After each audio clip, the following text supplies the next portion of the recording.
نحمده ونصلي على رسوله الكريم. أما بعد فأعوذ بالله من الشيطان الرجيم. بسم الله الرحمن الرحيم. وقل اعملوا فسيرى الله عملكم ورسوله ثم تردون إلى عالم الغيب والشهادة فينبئكم بما كنتم تعملون. صدق الله العظيم وبلغنا رسوله النبي الكريم ونحن على ذلك لمن الشاهدين والشاكرين والحمد لله رب العالمين. اللهم صل على سيدنا محمد وعلى آل سيدنا محمد وبارك وسلم. حرمین شریفین کا سفر بیانات کا سفر نہیں ہوتا بلکہ عمل کا سفر ہوتا ہے. ہم اپنے پیارے ملک میں حضرات علماء کرام مشائخ اعظام کے بیانات سنتے رہتے ہیں. حرمین شریفین میں بندے کی توجہ عمل پر مرکوز ہونی چاہیے، کیونکہ بندہ طویل سفر کرتا ہے، اپنے گھر کی سہولیات کو چھوڑتا ہے، مال پیسہ خرچ کرتا ہے. اس کا مقصد فقط کچھ باتیں سننا نہیں ہوتا بلکہ مقصد عمل کرنا ہوتا ہے، عبادات کرنی ہوتی ہے.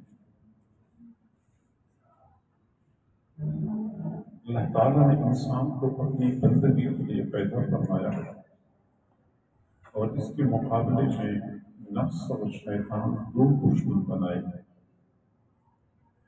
دونوں دشمن طاقتور اور انسان کمزور، اور اس کا نتیجہ یہ نکلتا ہے کہ اکثر انسان شکست کھا جاتا ہے.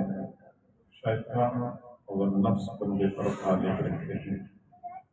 لیکن اللہ تعالیٰ نے کچھ مواقع بندے کو ایسے عطا فرمائے ہیں کہ اگر بندہ ان مواقع سے فائدہ اٹھائے تو اپنی شکست کو فتح میں تبدیل کر سکتا ہے. شیطان اور نفس سے چن چن کے بدلے لے سکتا ہے اور ان کو ذلت اور رسوائی سے ہمکنار کر سکتا ہے. ان مواقع میں سے ایک عظیم موقع جو اللہ تعالیٰ کسی بندے کو اپنے گھر بلا لے یا اپنے محبوب صلی اللہ علیہ وسلم کے شہر میں جانے کی توفیق عطا فرمائے. یہ مواقع ایسے ہیں کہ بندہ ان مواقع میں تھوڑی محنت کرتا ہے، زیادہ اجر اور ثواب ملتا ہے. تو پورا سال یا پوری زندگی جو کمی کوتاہیاں کی ہیں ان کمی کوتاہیوں کی تلافی ہو جاتی ہے، شکست فتح میں تبدیل ہو جاتی ہے. بندہ نفس و شیطان کو ظلم کر کے چھوڑ دیتا ہے. آپ حضرات سمجھدار ہیں، جب لوگ پاکستان سے یہاں پہ آتے ہیں، جب بھی دکان کے سامنے کھڑے ہوتے ہیں کوئی چیز خریدتے ہیں تو فوراً ضرب لگاتے ہیں کہ 5 ریال کی چیز کے لیے 300 روپئے، 10 ریال کی چیز کے 200 روپئے ضرب دے رہے ہوتے ہیں ہر عادت کو. لیکن کبھی ہم یہ ضرب نہیں دیں کہ ایک نماز 1,00,000 نمازوں کے برابر، 1 پارہ تلاوت 1,00,000 پارہ تلاوت کے برابر، 1 مرتبہ سورۃ یاسین پڑھنا 1,00,000 مرتبہ سورۃ یاسین پڑھنے کے برابر. اگر ہم یہ ضرب دینا شروع کر دیں تو یقیناً ہم اپنے اوقات کو کبھی فارغ نہیں گزاریں گے، فضول ضائع نہیں کریں گے. معزز سامعین، معزز خواتین، میری ماں بہنوں بیٹیوں، سچی بات یہ ہے کہ ہمیں شیطان نے لوٹ لیا ہے. زندگی ہماری لٹ چکی ہے. ہم نے اپنی زندگیاں ضائع کر دی ہیں. قیمتی زندگیوں کو ہم نے فضولیات میں صرف کر لیا ہے. اب جو ہم چند دن فارغ کر چکے ہیں، ان دنوں کے فارغ کرنے کا مقصد صرف یہی تھا کہ ہم ان دنوں میں اپنے پیارے اللہ کو راضی کر لیں. اور جس حاجی نے، جس عمرہ کرنے والے نے ان دنوں میں اپنے اللہ کو راضی کر لیا، اس نے عمرے کا مقصد حاصل کر لیا. اور جو اپنے پیارے اللہ کو راضی نہ کر سکا تو بہت کچھ مل جائے پھر بھی اس کو کچھ نہ ملا. ہمیں چاہیے کہ ہم بھاگ بھاگ کی عبادت کریں. میرے بھائیوں، انسان کی زندگی ویسے بہت مختصر ہے، پھر ان مصروفیات کی وجہ سے دن اور زیادہ جلدی گزرتے ہیں. اپنے ملک میں بھی بندہ دائیں بائیں دیکھتا ہے کہ مہینہ گزر چکا ہوتا ہے، چند دنوں کی بات کہتے ہیں دوبارہ نیا سال شروع ہو گیا. بہت تیزی سے زندگی گزر رہی ہے. اور جب بندہ حرمین شریفین آتا ہے تو یہ دن تو ایسے ہوتے ہیں جیسے بندہ مچھلی ہاتھ میں پکڑتا ہے کہ وہ کسک جاتی ہے، نکلنے کی کوشش کرتی ہے، ایسی ہی یہ دن بندے کے ہاتھ سے نکل رہے ہوتے ہیں. ان کو پکڑنا اور قابو کرنا دشوار ہوتا ہے. تو سمجھداری کا تقاضا یہ ہے کہ ہم ان دنوں میں اپنے اوقات کو ضائع نہ کریں، لمحہ لمحہ قیمتی بنائیں. میرے بھائیوں، قیامت کے دن ایک ایک نیکی کی خاطر یہ بندے ادھر ادھر بھاگ رہے ہوں گے. کوئی کسی کو ایک نیکی دینے کا روادار نہیں ہوگا. وہ وفادار بیوی جو کہتی ہے اپنے خاوند کو کہ میری زندگی آپ کو لگ جائے، میری ساری بہاریں آپ کی وجہ سے ہیں، وہی بیوی قیامت کے دن اپنے خاوند کو ایک نیکی دینے کے لیے روادار نہیں ہوگی.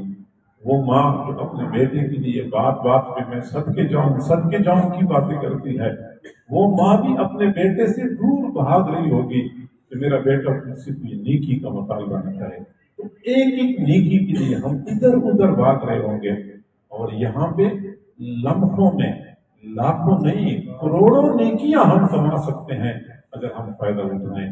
افسوس سے کہنا پڑتا ہے کہ پیچھے بھی ہم نے زندگی غفلت میں گزاری ہے. یہاں پہ بھی غفلت ہمارا پیچھا نہیں چھوڑتی. ہم کبھی کھانے پینے کی دکانوں پہ قطاروں میں کھڑے ہوتے ہیں، کبھی بازاروں میں پھر رہے ہوتے ہیں، کبھی گھڑیوں کی قیمتیں کئی مرتبہ خریدنا کچھ بھی نہیں ہوتا، ہاں وہاں بھی دکانوں میں پھر رہے ہوتے ہیں. ایک جگہ پہ کھڑے ہو گئے قیمت پوچھی، اگلی جگہ پہ کھڑے ہو گئے قیمت پوچھی. یعنی یہاں پہ آ کر بھی ہم انہی مادی چمک دمک میں مصروف اور منہمک رہتے ہیں. یقیناً یہ ہماری مضبوط ہے. سمجھدار لوگ وہ ہوتے ہیں جو لمحے لمحے کو قیمتی بناتے ہیں. حضرت عبداللہ بن عمر رضی اللہ تعالیٰ عنہ سے ایک مرتبہ کسی نے حدیث بیان کر لی کہ حضور صلی اللہ علیہ وسلم نے فرمایا کہ جب کوئی بندہ کسی مسلمان کے جنازے میں شریک ہو جاتا ہے تو اس کو ایک قیراط کے برابر اجر ملتا ہے، اور پھر ایک قیراط احد پہاڑ کے برابر ہے. جب عبداللہ بن عمر نے یہ حدیث سن لی تو بہت ٹھنڈی آہ کھینچی اور فرمایا لقد فرطنا فی قراریط کثیرا. پھر تو ہم نے بہت ساری قیراط ضائع کر دی ہے. یعنی بہت سارے مواقع ہمیں مل رہے تھے لیکن ہم نے موقع سے فائدہ نہیں اٹھایا. بعد میں بندہ حسرت کرتا ہے.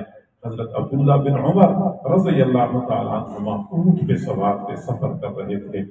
سفر کرتے کرتے ایک قبر نظر آئی، اونٹ کو روک لیا، نیچے اترے، 2 رکعت نماز پڑھی اور پھر سفر شروع کر دیا. کسی نے پوچھا کہ قبر دیکھتے ہی آپ اونٹ سے نیچے اترے، 2 رکعت نماز پڑھی، راز کیا ہے؟ تو فرمانے لگے کہ میں ایک مرتبہ اپنے محبوب صلی اللہ علیہ وسلم کے ساتھ سفر کر رہا تھا، اسی طرح ہم نے ایک قبر دیکھی تو میرے محبوب نے فرمایا قبر والا اس وقت حسرت کر رہا ہے کہ کاش مجھے 2 رکعت پڑھنے کی مہلت مل جائے، میں 2 رکعتیں پڑھ سکوں، لیکن قبر والے کو 2 رکعتیں کی فرصت نہیں مل رہی، اجازت نہیں مل رہی. عبداللہ بن عمر فرماتے ہیں جب میں نے قبر دیکھی تو مجھے وہ بات یاد آ گئی. میں نے کہا قبر والا تو اس وقت حسرت کر رہا ہے جبکہ مجھے اللہ تعالیٰ نے موقع دیا ہے، تو کیوں نہ میں اس موقع سے فائدہ اٹھاؤں. اس لیے میں پھر اونٹ سے اتر گیا، میں نے 2 رکعت نماز پڑھی. موقع سے فائدہ اٹھانا چاہیے. حضور صلی اللہ علیہ وسلم نے فرمایا، امام ابو داؤد رحمۃ اللہ علیہ فرماتے ہیں کہ میں نے اپنی کتاب ابو داؤد شریف کا انتخاب 4 لاکھ احادیث سے کیا ہے. تو اس کتاب میں فرماتے ہیں کہ 4 حدیثوں کا میں انتخاب کرتا ہوں جو پورے دین کے لیے بنیاد اور اساس ہیں. ان میں سے ایک حدیث یہ ہے کہ من حسن اسلام المرء ترکہ ما لا یعنی ہے. ایک مسلمان کے اسلام کی خوبصورتی یہ ہے کہ وہ لا یعنی اور بے مقصد باتوں کو چھوڑ دیتا ہے. بے مقصد کاموں کو چھوڑ دیتا ہے. صرف ناجائز کام نہیں چھوڑنے ہوتے، ناجائز تو چھوڑنے ہی ہوتے ہیں. ہر وہ کام جو میرے مقصد میں شامل نہیں ہے، بندہ ان کاموں سے بھی اجتناب کرے. یہ اسلام کی خوبصورتی ہوتی ہے. چنانچہ یہ سارے جائز کام ہوتے ہیں لیکن ہمارے مقصد میں خلل ڈالتے ہیں، مقصد سے ہمیں غافل کر دیتے ہیں. تو ایسے کاموں سے ہمیں اجتناب کرنا چاہیے. ہماری یہاں آنے کا مقصد کیا ہے؟ اللہ تعالیٰ کی رضا کا حصول ہمارا مقصد ہے. اب اس مقصد میں جو کام خلل ڈالے، رکاوٹ ڈالے، ہم اس کام کو چھوڑ دیں. اور یہی وجہ ہے کہ قرآن پاک میں اللہ تعالیٰ نے ایک مسلمان کے کامیابی کی اصول بتائے ہیں کہ کون مسلمان کامیاب ہے اور مسلمان کی کامیابی کن امور میں پوشیدہ ہے. تو سورۃ المؤمنون کے شروع میں اللہ تعالیٰ فرماتے ہیں قد افلح المؤمنون الذین هم فی صلاتهم خاشعون والذین هم عن اللغو معرضون. وہ مؤمنین کامیاب ہو گئے جو نماز پڑھتے ہیں خشوع خضوع کے ساتھ اور بے مقصد کاموں سے اعراض کرتے ہیں، اجتناب کرتے ہیں. خریداری ہمارے مقصد میں شامل نہیں ہے. کھانے پینے کے لیے دور دراز کے ہوٹلوں میں جانا اور وہاں قطاروں میں لگ جانا اور پورا پورا گھنٹہ اپنی باری کا انتظار کرنا، یہ ہمارے مقصد میں شامل نہیں ہے. بازاروں کے چکر لگانا ہمارے مقصد میں شامل نہیں ہے. سارے لا یعنی کام ہیں، سارے غیر متعلق کام ہیں. ان کاموں سے اجتناب کرنا چاہیے. ہمیں چاہیے کہ ہم اپنے مقصد پر اپنی نگاہیں مرکوز کر لیں. زیادہ سے زیادہ اعمال کرنا، زیادہ سے زیادہ نیکیاں کمانا.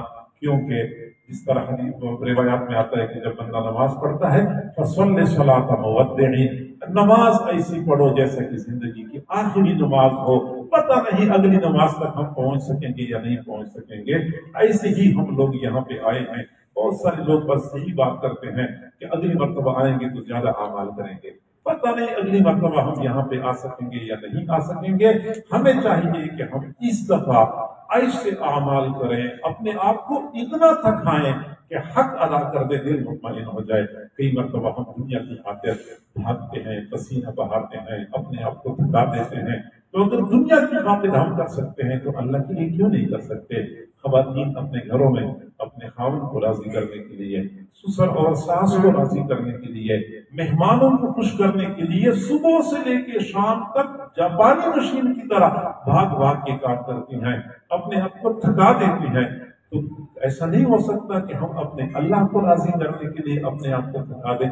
حضرت سفیان ثوری رحمہ اللہ یہ سعادت مند لوگ تھے. بندہ حیران رہ جاتا ہے کہ انہوں نے زندگی کے مقصد کو سمجھا ہوا تھا. سفیان ثوری رحمۃ اللہ علیہ روٹی نہیں کھاتے تھے، ستو پانی میں گھولتے تھے اور وہ نوش فرماتے تھے، پی لیتے تھے. معمول بنایا ہوا تھا. کسی نے کہا تھا کہ آپ کبھی کھانا ہی نہیں کھاتے، صرف ستو پانی میں گھولتے ہیں اور پی لیتے ہیں. فرمایا کہ میں نے ایک مرتبہ روٹی کھائی اور جتنا وقت اس پہ صرف ہو گیا، لگ گیا، میں نے اس کا اندازہ لگایا. پھر ستو پانی میں گھول کے پی لیے، اس کا اندازہ لگایا تو مجھے پتا چلا کہ روٹی کھانے میں اتنا وقت زیادہ لگ جاتا ہے جتنے وقت میں بندہ 70 مرتبہ سبحان اللہ پڑھ سکتا ہے.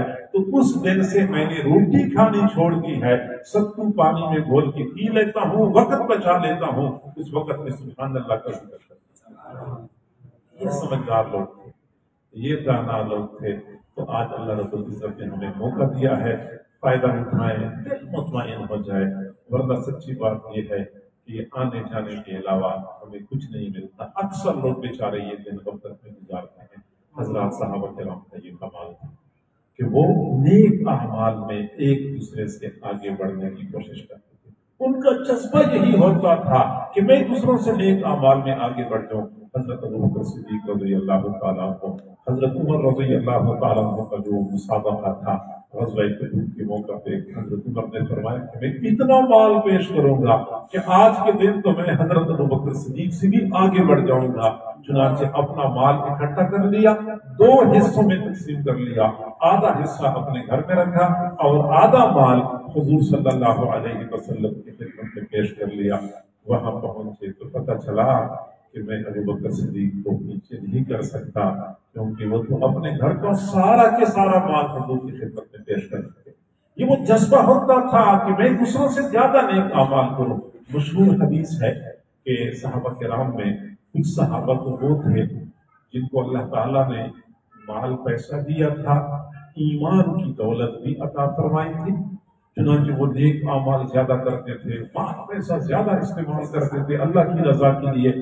دوسرے وہ صحابہ تھے جن کے پاس ایمان کی دولت تو تھی لیکن مادی مال پیسہ ان کے پاس نہیں تھا، چنانچہ وہ غلام آزاد نہیں کر سکتے تھے، وہ زکوٰۃ نہیں دے سکتے تھے۔ وہ ایک مرتبہ مل کے بیٹھ گئے اور کہنے لگے کہ ہمارے مالدار بھائی ہم سے نیک اعمال میں آگے بڑھ گئے، کیونکہ ہم نمازیں پڑھتے ہیں تو وہ بھی پڑھتے ہیں، ہم روزہ رکھتے ہیں تو وہ بھی روزہ رکھتے ہیں، لیکن وہ زکوٰۃ دیتے ہیں ہم زکوٰۃ نہیں دیتے، وہ غلام آزاد کرتے ہیں غلام آزاد نہیں کر سکتے، وہ ہم سے اعمال میں آگے بڑھ گئے۔ چنانچہ انہوں نے اپنی پریشانی حضور صلی اللہ علیہ وسلم کے سامنے پیش کر دی۔ اللہ کے نبی آپ ہماری اس مسئلے کا حل بتا دیں۔ آپ صلی اللہ علیہ وسلم نے فرمایا میں آپ کو چند کلمات بتاتا ہوں، تم اہتمام سے پڑھو گے، تم سے کوئی بندہ نیک اعمال میں نہیں آگے بڑھ سکے گا۔ ہاں جو بندہ یہ کلمات پڑھے گا تو وہ آپ کے برابر ہو جائے گا یا آگے بڑھ جائے گا۔ آپ لوگ ہر نماز کے بعد سبحان اللہ 33 مرتبہ پڑھیں، الحمدللہ 33 مرتبہ پڑھیں، اللہ اکبر 34 مرتبہ پڑھیں۔ کوئی بندہ آپ کے ساتھ نیکیوں میں برابر نہیں ہو سکے گا۔ چنانچہ ان حضرات نے اگلی نماز کے بعد بیٹھ کے یہی سبحان اللہ الحمدللہ الحمدللہ پڑھنا شروع کر دیا۔ وہ مالدار صحابہ کرام دیکھ رہے تھے کہ ان کو کوئی خزانہ ہاتھ لگا ہے۔ جو ہی یہ حضرات فارغ ہوئے تو پوچھ لیا کہ آپ نے کیا پڑھ رہے تھے؟ کسی نے بتا دیا کہ ہمیں تو رسول اللہ نے اس طرح کلمات بتائے ہیں، ہم تو وہ پڑھ رہے تھے۔ اگلی نماز کے بعد مالدار صحابہ کرام بھی بیٹھ گئے، انہوں نے بھی وہی کلمات پڑھنے شروع کر دیے۔ یہ غریب صحابہ کرام پھر پریشان ہو گئے، حضور سے عرض کیا اللہ کے نبی آپ نے جو کلمات ہمیں بتائے ہیں وہ کلمات تو ہمارے مالدار بھائیوں نے بھی پڑھنے شروع کر دیے، وہ تو ہم سے پھر نیکیوں میں آگے بڑھ گئے۔ تو حضور نے فرمایا ذالک فضل اللہ یؤتیہ من یشاء، یہ اللہ تعالیٰ کا فضل ہے جس کو چاہتا ہے عطا فرماتا ہے، یہ اللہ کا فضل ہے۔ اب ان کے اوپر اللہ کا فضل ہو چکا ہے کہ نیک اعمال کا شوق بھی ہے، مال پیسہ بھی اللہ نے دیا ہے۔ میرے کہنے کا مقصد یہ ہے کہ حضرات صحابہ کرام ایک دوسرے سے اعمال میں آگے بڑھنے کی کوشش کیا کرتے تھے۔ آج ہمیں بھی چاہیے جس طرح کہ ہم شاپنگ میں ایک دوسرے سے آگے بڑھنے کی کوشش کرتے ہیں کہ فلاں نے گھڑی خرید لی، میں ذرا اس سے زیادہ اچھی گھڑی خریدوں گا، فلاں نے یہ کمبل خرید لیا تو میں اس سے زیادہ اچھا کمبل خریدوں گا۔ خواتین کو اس بات کی بہت فکر ہوتی ہے کہ میں دوسری خواتین سے زیادہ اچھی شاپنگ کر لوں اور اچھی چیزیں خرید لوں۔ تو ہمیں چاہیے کہ ہم اپنی توجہ اعمال پر مرکوز کر دیں۔ دیکھیے اللہ رب العزت نے اتنی آسانی فرمائی ہے، صحیح بخاری شریف کی روایت ہے، آپ صلی اللہ علیہ وسلم نے صحابہ کرام کو فرمایا تم میں سے کوئی بندہ رات کو 10 پارے تلاوت کیے بغیر نہ سوئے، 10 پارے تلاوت کیے بغیر نہ سوئے۔ صحابہ نے عرض کیا اللہ کے نبی ہر رات کو 10 پارے تلاوت کرنا تو بہت مشکل ہے، ایک راتیں 2 راتیں بندہ یہ کام کر سکتا ہے۔ آپ نے فرمایا کہ آپ لوگوں کو سورۃ اخلاص یاد نہیں ہے؟ اللہ کے نبی یاد ہے۔ فرمایا ایک مرتبہ سورۃ اخلاص پڑھو گے 10 پارے تلاوت کے برابر ثواب، 10 پارے تلاوت کے برابر۔ بندہ حساب لگاتا ہے کہ بندہ پڑھتا ہے الف لام میم، اس پر 30 نیکیاں ملتی ہیں۔ ایک پارہ پڑھ لے تو نیکیاں کتنی ہوں گی؟ 10 پارے پڑھ لے تو نیکیاں کتنی ہو جاتی ہیں؟ بندہ شمار ہی نہیں کر سکتا۔ اگر سورۃ اخلاص پڑھنے میں ٹائم کتنا لگتا ہے؟ قل هو اللہ احد اللہ الصمد لم یلد ولم یولد ولم یکن له کفوا احد، 10 پارے تلاوت کے برابر ثواب۔ جب بندہ حرم شریف میں پڑھ لے، حرم شریف میں بندہ سورۃ اخلاص پڑھ لے تو 1 لاکھ سے ضرب دے دیں تو حساب کہاں تک پہنچ جاتا ہے۔ ہمارا کام کیا ہوتا ہے کہ پہلے تو حرم شریف جانا ہی کم ہوتا ہے، کیونکہ سستی کا شکار تو دیر ہو گئی تو بڑا مسئلہ، اور اگر وہاں پہنچ بھی جاتے ہیں تو وہاں پہ بھی موبائل ہمارا پیچھا نہیں چھوڑتا، نماز سے فارغ ہوتے ہی فوراً موبائل، حالانکہ وہاں بیٹھ کے ہم سورۃ اخلاص پڑھ سکتے ہیں، سورۃ یاسین پڑھ سکتے ہیں، قرآن پاک کی تلاوت کر سکتے ہیں۔ میری یہی نصیحت ہے، میری یہی وصیت ہے، تو وہ 4 دن اللہ نے ہمیں دیے ہیں، ہمیں یہاں بلایا ہے۔ قیامت کے دن وہ مجرمین جن کو اللہ نے اپنے قریب کیا تھا، یہ پھر بھی غفلت کا مظاہرہ کرتے رہے، اس پر وہ لوگ حسرت کریں گے۔ یا حسرت علی ما فرطت فی جنب اللہ، ہائے میری افسوس کہ اللہ کے پڑوس میں آ کر بھی میں نے کمی کوتاہی کا ارتکاب کر لیا۔ ہائے میری افسوس فی جنب اللہ، اللہ کے پہلو میں آ کر بھی میں غفلت کرتا رہا۔ یہ وہ لوگ ہیں جو اللہ کے پہلو میں آ چکے ہیں، اللہ کے پڑوس میں آ چکے ہیں، یہاں پہ بھی غفلت کا مظاہرہ کرتے ہیں۔ تو اللہ تعالیٰ ہمیں غفلتوں سے چھٹکارا نصیب فرمائے۔ میں نے پہلے عرض کیا کہ یہ بیانات کا سفر نہیں ہے، یہ اعمال کا اثر ہے، ہمیں عمل کرنا چاہیے۔ اللہ تعالیٰ ہم سب کو ان لمحات کو قیمتی بنانے کی توفیق عطا فرمائے۔ جزاکم اللہ جزاء حسنہ۔ دعا کریں گے، لیکن دعا سے پہلے تھوڑی دیر کے لیے مراقبہ کر لیتے ہیں۔ اپنی آنکھوں کو بند کر لیں، اپنے سروں کو جھکا لیں، یہ تصور کریں کہ اللہ تعالیٰ کی طرف سے انوارات آ رہے ہیں، میرے دل میں سما رہے ہیں، اور میرا دل خوشی کی حالت میں کہہ رہا ہے اللہ اللہ اللہ۔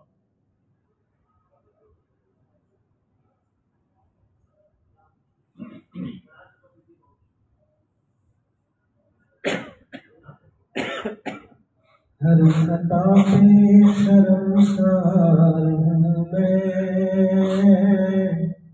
اے خدایا گنہگار ہوں میں۔